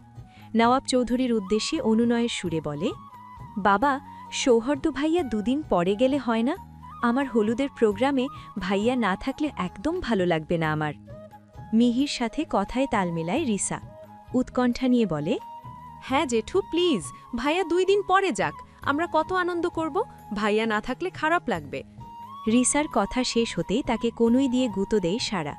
মিনমিনিয়ে বলে, ব্যাপার কি রে, ইদানিং দেখছি ভাইয়ার সব ব্যাপারে তোর ইন্টারেস্ট বেশি, কাহিনী কি? রিসা চুপসে যায়। বিরক্তিতে বিড়বিড়িয়ে বলে, তোমার ভাবি হওয়ার শখ জেগেছে আপু, এটাই কাহিনী। ভেবেছিলাম কাল তোমার ভাইকে প্রপোজ করব, কিন্তু আর হলো কই। নওয়াব চৌধুরী ভাত মাখাতে মাখাতে আর চোখে দেখছিলেন সৌহার্দ্যকে। এত কিছুর মাঝে ও কোনো হেলদোল নেই ছেলেটার। তিনি মাঝে মধ্যে চিন্তায় পড়েন, ছেলেটা হঠাৎ করেই এত শান্ত হয়ে গেল কিভাবে। সে যেন হুট করেই নিজের খোলসটা পাল্টে ফেলেছে। যে ছেলে রাত বিরাতে বাড়ি ফিরত, বন্ধুদের সাথে ঘণ্টার পর ঘণ্টা আড্ডা দিত, মারামারি করার জন্য বাড়িতে হাজারটা বিচার আসত, হঠাৎ করেই সে যেন সবকিছুকে ধুলোতে মিশিয়ে ঘরকুনো হয়ে গিয়েছে। চার দেয়ালের মাঝে বন্দি করে ফেলেছে নিজের কৈশোর ও যুবককালকে। ব্যাপারটা কবে থেকে ঘটেছে? প্রিয়ন্তী আসার পর থেকেই? নওয়াব চৌধুরী চোখ ঘুরায়, মিহির উদ্দেশ্যে বলে, চিন্তা করো না, ও বিয়ের দিনই চলে আসবে। একা হাতে কত কি সামলাতে হচ্ছে ওকে। প্রান্ত যদি ব্যবসাটায় হাত লাগাতো তাহলে একটু হলেও প্রেশারটা কমতো ওর। নওয়াব চৌধুরীর কথায় খাওয়া থামিয়ে ফেলে প্রান্ত। মুখের খাবারটুকু গিলে বাবার উদ্দেশ্যে বলে, ওসব আমার দ্বারা হবে না বাবা, আমি 9 to 5-এই কমফর্ট ফিল করি। নওয়াব চৌধুরী প্রান্তকে কিছু বলতে যাবে, তখনই গলায় খাবার আটকে যায় তার। কাশি উঠতেই সকলে চোখ বড় বড় করে তাকায় তার দিকে। কাশির শব্দে পানির গ্লাস হাতে ছুটে আসে প্রিয়ন্তী। পানির গ্লাসটা মামার মুখে ধরে পিঠ ডলতে থাকে আলতো করে। নওয়াব চৌধুরী ধীরে সুস্থে গ্লাসের সবটুকু পানি খেয়ে শেষ করে। বড় বড় শ্বাস টেনে মায়াভরা দৃষ্টিতে তাকায় প্রিয়ন্তীর দিকে। সহসাই তার চোখ বিয়ে পড়ে প্রিয়ন্তীর ব্যান্ডেজ মোড়ানো হাতটায়। নওয়াব চৌধুরী চিন্তায় পড়ে, চিন্তিত কণ্ঠেই জিজ্ঞেস করে, প্রিয়মা, হাতে কি হয়েছে তোর? ব্যান্ডেজ করেছিস কেন? নওয়াব চৌধুরীর প্রশ্নে সকলের চোখ যায় প্রিয়ন্তীর ব্যান্ডেজ মোড়ানো হাতে। তবে প্রশ্নটা শুনে শুকনো ঢোক গিলে শাহানা চৌধুরী। প্রিয়, কথা বলছিস না কেন? হাতে কি হয়েছে তোর? নওশেদ চৌধুরীর ডাকে চোখ তুলে তাকায় প্রিয়ন্তী। আশেপাশে তাকাতেই দেখতে পায় সকলে তার দিকে তাকিয়ে আছে জিজ্ঞাসু দৃষ্টিতে। প্রিয়ন্তী মিইয়ে যায়। শাহানা চৌধুরীর দিকে আর চোখে তাকাতেই দেখতে পায় সে তার দিকে তাকিয়ে আছে আগুন দৃষ্টিতে। প্রিয়ন্তী চোখ নিচু করে ফেলে। তখনই শাহানা চৌধুরী নওয়াব চৌধুরীর উদ্দেশ্যে আমতা আমতা করে বলে, ভাইজন, তেমন কিছু হয়নি। দুপুরে বলেছিলাম আমাকে একটা আপেল কেটে দিতে, তখন আপেল কাটতে গিয়ে আনমনে হাত কেটে ফেলেছিল। হঠাৎ ঝনঝন আওয়াজে সকলে ঘাড় বাঁকিয়ে তাকায় সৌহার্দ্যের দিকে। সৌহার্দ্যের হাত থেকে গড়গড় করে রক্ত বেয়ে পড়ছে। সেই বেয়ে পড়া রক্তে মেঝেতে পড়া থাকা ছুরিটা ভেসে যাচ্ছে। সৌহার্দ্যের হাতে রক্ত দেখে শাহানা চৌধুরীর বুকটা ধক করে ওঠে। সহসাই খাবারের প্লেট রেখে ছুটে চলে যায় ছেলের কাছে। সৌহার্দ্যের হাতের বেগতিক অবস্থা দেখে প্রান্ত দৌড়ে যায় ফার্স্ট এইড বক্স আনতে। হঠাৎ করে কি থেকে কি হলো কেউই বুঝতে পারছে না। সৌহার্দ্যের হাতটা নিজের শাড়ির আঁচলে শক্ত করে চেপে ধরে রেখেছে শাহানা চৌধুরী। তবুও অবাধ্য রক্ত সেই আঁচলটা ভেদ করে গড়িয়ে পড়ছে মেঝেতে। শাহানা চৌধুরী হু হু করে কেঁদে উঠে। কান্না জড়ানো কণ্ঠে বলে, বাবু, কোথায় কষ্ট হচ্ছে তোর? বল মাকে। বেশি জ্বালা করছে হাতে? আমাকে বলিসনি কেন? আপেলটা আমিই কেটে দিতাম, কতগুলো রক্ত বেরিয়ে গেল। তুই জানিস না তোর গায়ে ফুলের টোকা লাগলেও আমার মন জ্বলে? সৌহার্দ্য মাথা তুলে তাকায় তীক্ষ্ণ দৃষ্টিতে। শাহানা চৌধুরীর দিকে চোখ জোড়া স্থির করে শান্ত কণ্ঠে বলে, তুমি আমার মন চালালে আমিও তোমার মন চালাবো। মনে রেখো, আমাদের মন চালানো মানুষটা ভিন্ন হলেও মাধ্যমটা কিন্তু একই। সৌহার্দ্য থামে, ঘোর লাগা দৃষ্টি নিক্ষেপ করে দূরে দাঁড়িয়ে থাকা প্রিয়ন্তীর দিকে আর বিড়বিড়িয়ে বলে, টিট ফর ট্যাট মা। সৌহার্দ্যের শান্ত কণ্ঠে বলা কথাটায় সর্বাঙ্গে শীতল স্রোত বয়ে যায় শাহানা চৌধুরীর। সহসাই অজানা ভয়ে শরীরটা ঝাঁকি দিয়ে ওঠে তার। নিজেকে ধাতস্থ করে সৌহার্দ্যের দৃষ্টি অনুসরণ করতেই তার শরীরে আগুন জ্বলে ওঠে, ঘৃণায় গা ঘুলিয়ে ওঠে তার। তার একমাত্র ছেলের দৃষ্টি ওই ফকিরনির বাচ্চার ওপর। সে কটমটিয়ে তাকায় প্রিয়ন্তীর দিকে আর মনে মনে বিড়বিড়িয়ে বলে, এই রূপ দিয়ে আমার ছেলেকে বশ করতে চাইছিস, তাই তো? তোর এই রূপই তোর কাল হয়ে দাঁড়াবে। তোর এই রূপে কলঙ্ক লাগিয়ে তবেই তোকে এই বাড়ি ছাড়া করব আমি। দেখে নিস, ছোট লোকের বাচ্চা। ঘড়িতে রাত 1টা। ঝিঝি পোকার ডাকে মুখরিত হয়ে আছে পুরো চৌধুরী ভিলা। তার মধ্যেও সকলে তলিয়ে আছে গভীর ঘুমে। তবে চোখে ঘুম নেই সৌহার্দ্যের। সে ছাদে দাঁড়িয়ে একটার পর একটা সিগারেট টানছে আর আকাশের দিকে মুখ করে ধোঁয়ার কুণ্ডলি ছাড়ছে। তখনই নিঃশব্দে ছাদে প্রবেশ করে প্রান্ত। সৌহার্দ্যের কাঁধে হাত রাখতেই ঘাড় বাঁকিয়ে তাকায় সৌহার্দ্য। প্রান্তকে দেখে হাতে ধরা সিগারেটটা তড়িঘড়ি করে পিষে ফেলে পায়ের নিচে। প্রান্ত দীর্ঘশ্বাস ফেলে, সৌহার্দ্যের উদ্দেশ্যে করুণ কণ্ঠে বলে, মুনাফ, নিজেকে আর কত পুরাবি? আজ 7টা বছর ধরে তো নিজেকে পুড়িয়েই যাচ্ছিস। সৌহার্দ্য মলিন হাসে, উল্টো ঘুরে বাগানের দিকে দৃষ্টি তাক করে ক্লান্ত কণ্ঠে বলে। নিজেকে পড়িও জ্বালা কমছে না ভাই। প্রান্ত এগিয়ে আসে, সৌহার্দ্যের গা ঘেঁষে দাঁড়িয়ে নরম কণ্ঠে বলে, প্রিয়র পোড়া দাগ তো 2 দিন পরেই চলে গিয়েছিল, তাহলে তুই এখনো নিজেকে পুড়াচ্ছিস কেন? কথাটা বলেই প্রান্ত হারিয়ে যায় অতীতে। তার এখনও সেই দিনের ঘটনা চোখে ভাসে, যেদিন সে প্রথমবার প্রিয়ন্তীর জন্য তার ভাইয়ের পাগলামি দেখে, তাকে কাতরাতে দেখে প্রিয়ন্তীর ব্যথায়। সেইবার শীতের ছুটিতে প্রান্ত বাড়িতে এসেছিল বেড়াতে। তখন সবাই মিলে প্ল্যান করে রাতে পিকনিক করবে। সে অনুযায়ী সব জিনিসপত্র নিয়ে সন্ধ্যার দিকেই সকলে চলে যায় বাগানে। সকলে যখন হাসি মজায় ব্যস্ত, তখনই বাগানে ছোটাছুটি করতে গিয়ে আগুনে পড়ে যায় প্রিয়ন্তী। তার বয়সটাই ছিল এমন, মাত্র 9 বছর। আগুনে ছ্যাঁকা লাগায় প্রিয়ন্তী পা ধরে মাটিতে বসে পড়ে। জ্বালার দরুন পোড়া স্থানে ফু দিতে থাকে অনবরত।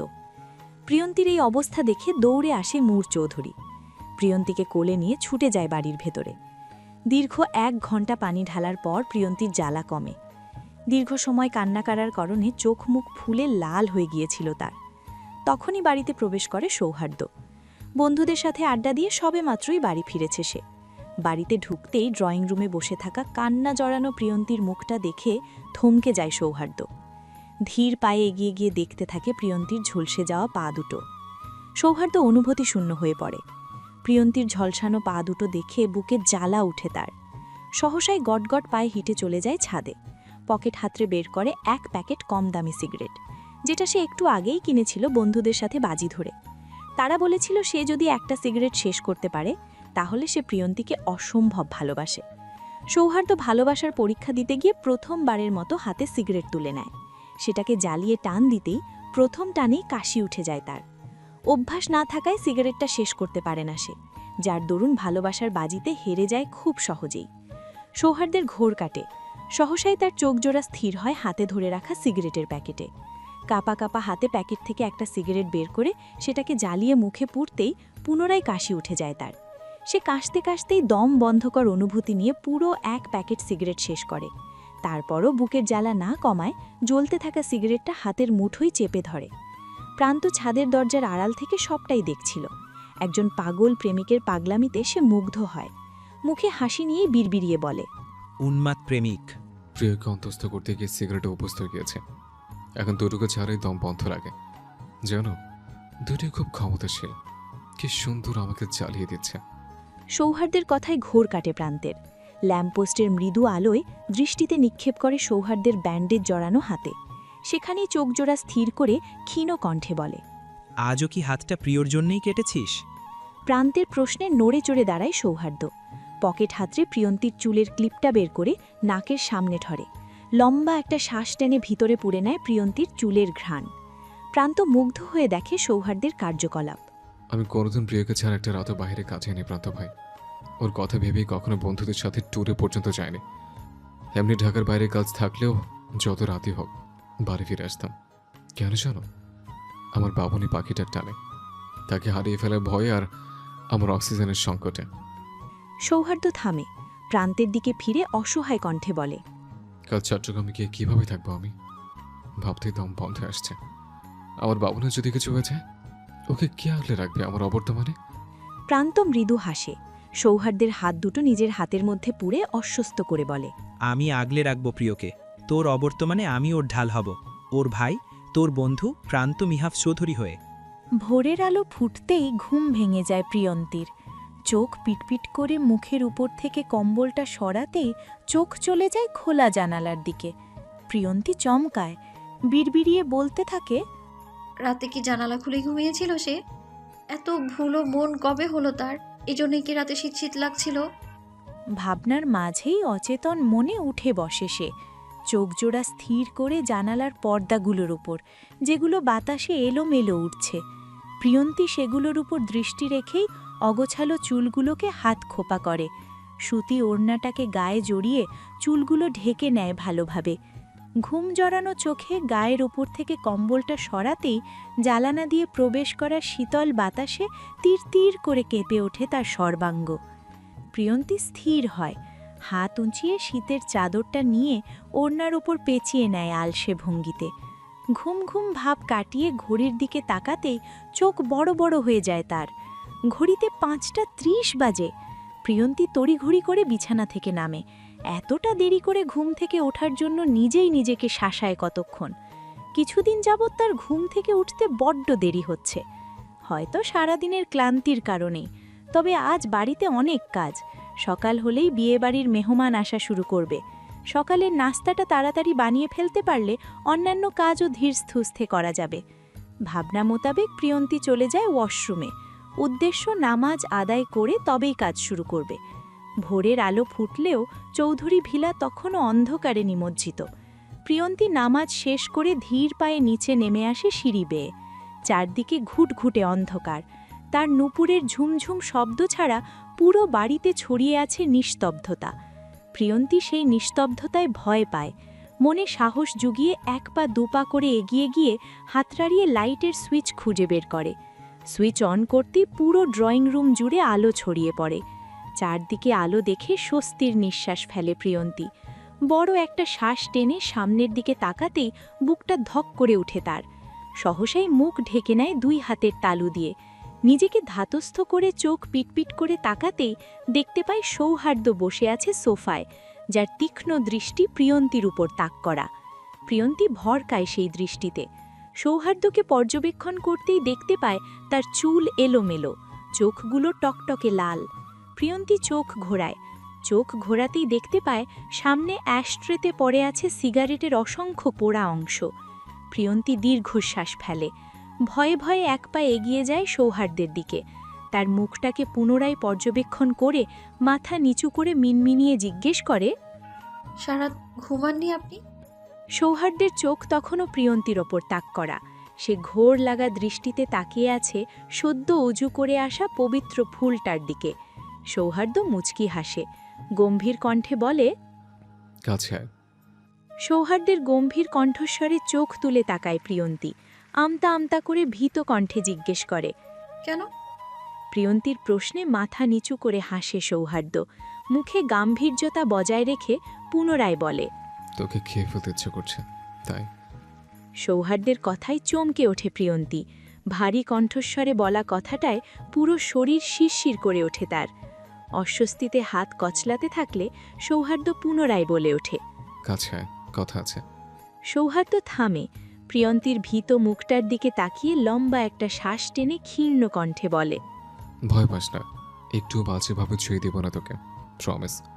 প্রিয়ন্তী চোখ তুলে তাকায়। মাথার ঘোমটাটা টেনে ধীর পায়ে এগিয়ে গিয়ে দাঁড়ায় সৌহার্দ্যের সামনে। প্রিয়ন্তী কাছে আসতেই তার হাত টেনে নিজের পাশে বসিয়ে দেয় সৌহার্দ্য। আচমকা হাতের টানে প্রিয়ন্তীর ভরকায়। দূরে যেতে চাইলে তার হাত চেপে ধরে সৌহার্দ্য। প্রিয়ন্তী চোখ ঘুরিয়ে তাকায় সেদিকে। তার ছোট্ট হাতখানা চাপা পড়ে আছে সৌহার্দ্যের বিশাল আকৃতির হাতের নিচে। প্রিয়ন্তী মিয়ে যায়। হাত কুটিয়ে নিতে চাইলে পুনরায় হাতের ওপর চাপ পড়ে সৌহার্দ্যের। যদি বলি সারা রাত ঘুমোয়নি, তবে কি ঘুম পাড়িয়ে দিতিস? সৌহার্দ্যের প্রশ্নে চোখ তুলে তাকায় প্রিয়ন্তী। সৌহার্দ্যকে তার দিকে আবেশী দৃষ্টিতে তাকিয়ে থাকতে দেখে সহসায় মাথা নুইয়ে ফেলে ভয়ে। আমতা আমতা করে বলে, আমি কেন ঘুম পাড়িয়ে দেব? প্রিয়ন্তীর বোকা বোকা প্রশ্নে মাথা নিচু করে হাসে সৌহার্দ্যে। মনে মনে বিড়বিড়িয়ে বলে, যে ঘুম কেড়ে নিয়েছে সে তো ঘুম পাড়িয়ে দেবে, তাই না? আমি না ঘুমিয়ে ঘুমিয়ে ক্লান্ত, তোকে নিজের কাছে বন্দি করে শান্তির ঘুম দিতে চাই। চট করে বড় হয়ে জানা বাবুনি। মনের কথা মনে রেখেই নিজেকে ধাতস্থ করে মাথা তুলে তাকায় সৌহার্দ্য। নির্ঘুম রাত কাটানো রক্তিম চোখ জোড়া স্থির করে প্রিয়ন্তীর ভয়ার্ত মুখটার ওপর। প্রিয়ন্তী তখনও মাথা নুইয়ে রেখেছে। সৌহার্দ্য দৃষ্টি ঘোরার আবেশী দৃষ্টি তাক করে দুজনের হাতের ওপর। সৌহার্দ্যের হাত মৃদু কাঁপছে। মূলত প্রিয়ন্তীর হাতের কাঁপুনি তার হাত কাঁপিয়ে তুলছে। সৌহার্দ্য মৃদু হাসে।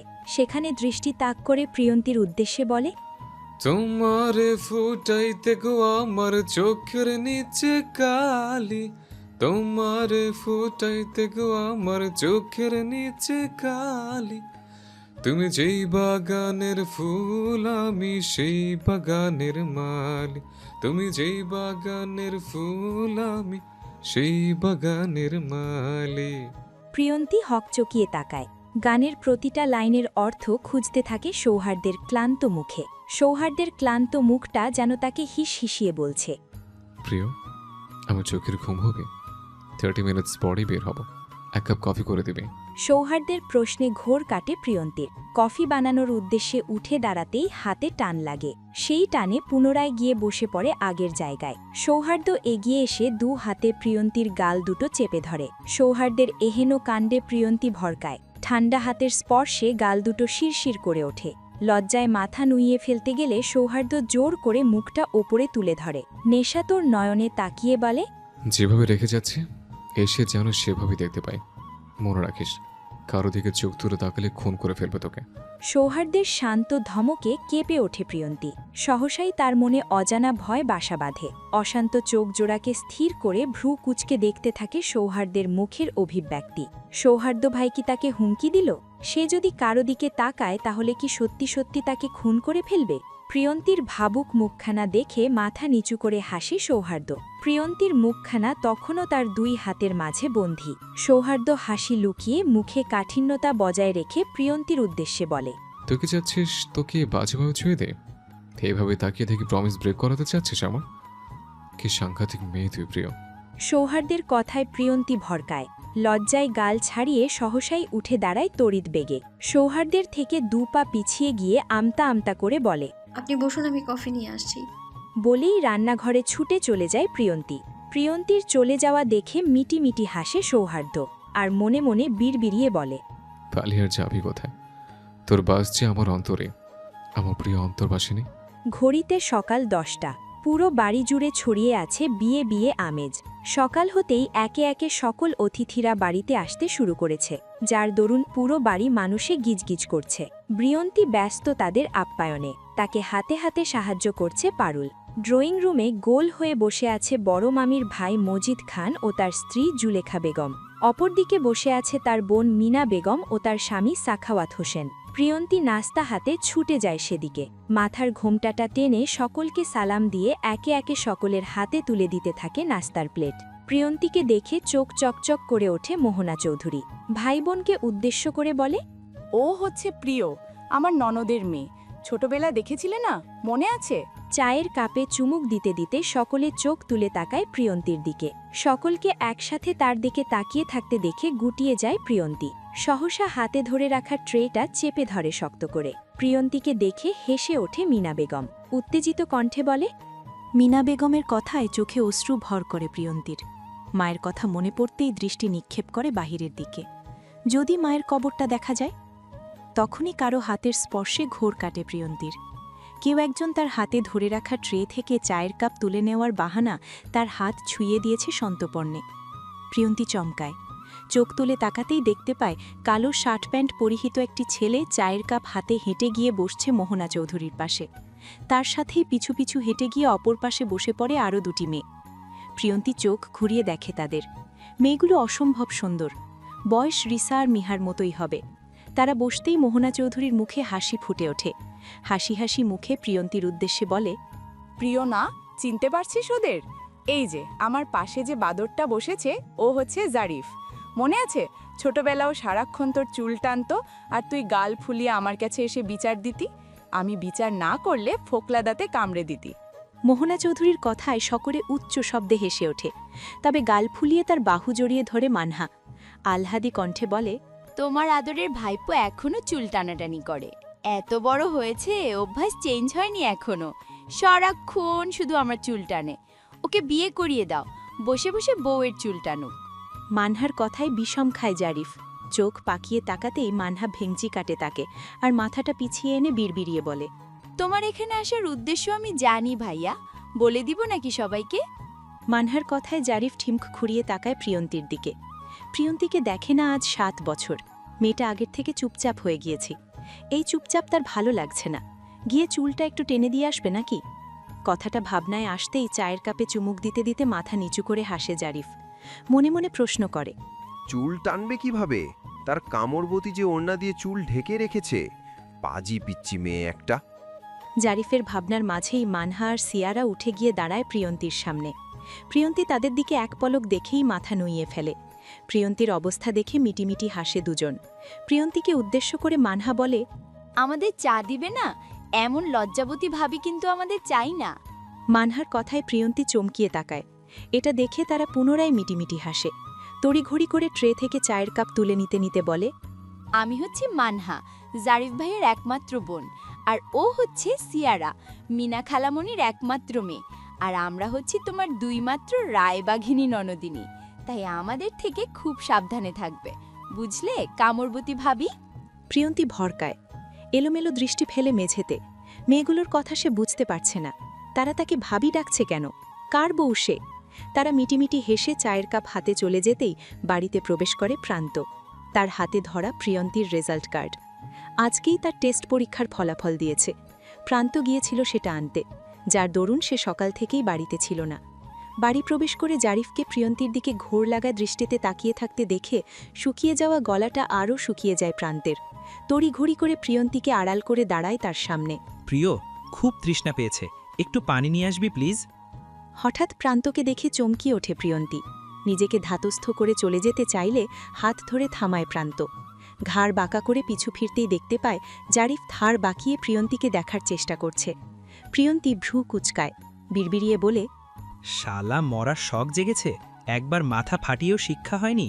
প্রিয়ন্তী হাত টান দিতে ঘোর কাটে প্রান্তে। প্রিয়ন্তীকে তার দিকে জিজ্ঞাসু দৃষ্টিতে তাকিয়ে থাকতে দেখে বোকা হাসে সে। আমতা আমতা করে বলে, শোন, তোর আসতে হবে না, তুই একটু শরবত বানিয়ে রাখ, আমি আসছি। প্রিয়ন্তী চলে যেতেই ঠোঁট কোল নিঃশ্বাস ছাড়ে প্রান্ত। ক্লান্ত ভঙ্গিতে ধীর পায়ে হেঁটে গিয়ে দাঁড়ায় মায়ের সামনে। সকলের সাথে আলাপচারিতা শেষ করে টুপ করে গিয়ে বসে পড়ে জারিফের পাশে। জারিফের কাঁধে হাত রেখে আহত কণ্ঠে বলে,